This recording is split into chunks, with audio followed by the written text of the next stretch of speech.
See, one of the marks I think that's negative in the way we appropriate enlightenment is we tend to believe the simplistic myth of origins, right? That in these two great strains, modernity emerged out of a great struggle against religion. So there was religion standing for this old, stodgy Aristotelian science, and the great scientific figures, paradigmatically Galileo, right, who are now emerging from this terrible intellectual oppression. Now go to the political side of the equation. Modern political freedom and democracy and overcoming the Ancien Regime was against the resistance of the church. Some truth in that characterization, yeah, some truth in it. But it's not the whole story. Because both those strains, as I said, can be traced to a degree back into the classical Christian arrangement.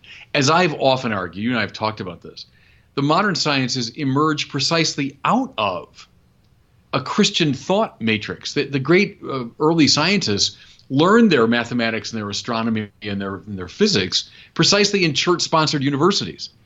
Now, was there something really new about it? Yes, there was. I don't want to underplay that. But the myth that there was this great, twilight struggle between the old and the new, that's way too simplistic. Thinking, too, of around the time of Galileo, the number of priests, especially in the Jesuit order, who were deeply involved in the emergence of the modern sciences.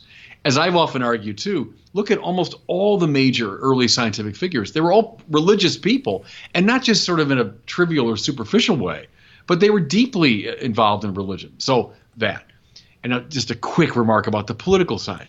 Many draw attention to people like Robert Bellarmine, kind of, you might say, an early Enlightenment figure in a way. Much of his political thinking sounds like Thomas Jefferson and sounds like the revolutionary figures of the 18th century. The so-called Whig Thomist tradition that finds elements of the modern political arrangements in Thomas Aquinas. So my point there is I think it's a subtle game, a subtle story, and we should resist simplistic tellings of it.